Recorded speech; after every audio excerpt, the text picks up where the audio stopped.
some of the lessons you've learned.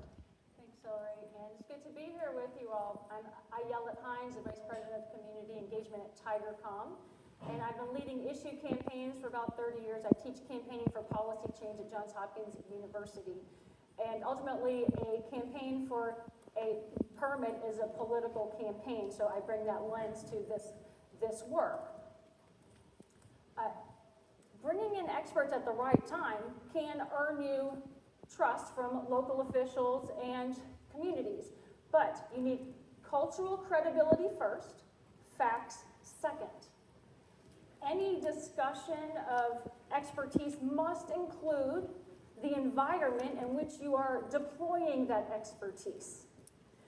So in 2023, our firm conducted the first ever survey of rural Americans' attitudes toward renewable energy projects in their communities. And at that time, it was clear what messaging and messengers resonated with the 2,600 rural Americans we surveyed.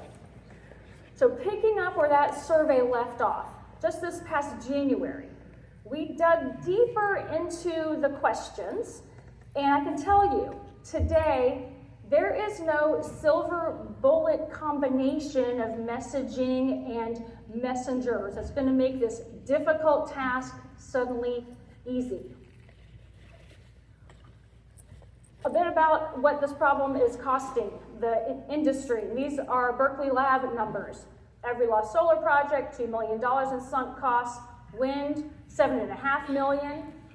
I find this next number staggering. A 6-month delay or more, $200,000 per megawatt. And these numbers do not take into account the forfeited profits over 30 years. But community engagement programs across this industry continue to operate on shoestring budgets.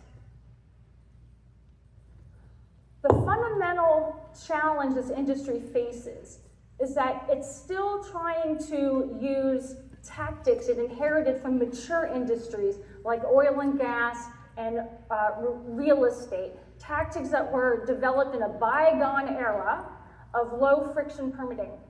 Tactics include, like, you sign up your land, you make your plans, you get your permit, you build your project. You don't operate in that world anymore. Today, you're trying to get projects built in a high friction permitting environment. That's why those tactics no longer work. But first, I'm going to back up. Why are we at this point? For starters, renewables got pulled into the culture wars in 2011 on the eve of Obama's re-election campaign, when his opponents were looking for something to tarnish him with. And they found a company called Solyndra that had gotten a loan from the Department of Energy, then filed for bankruptcy a couple years later. Obama's opponents pounced on that, and they spent $800 million on attack ads about Solyndra, most of which aired on Fox News. And at that moment in time, we watched support for renewables among white Republican men crater from 94% support to 47%. What we are seeing today is the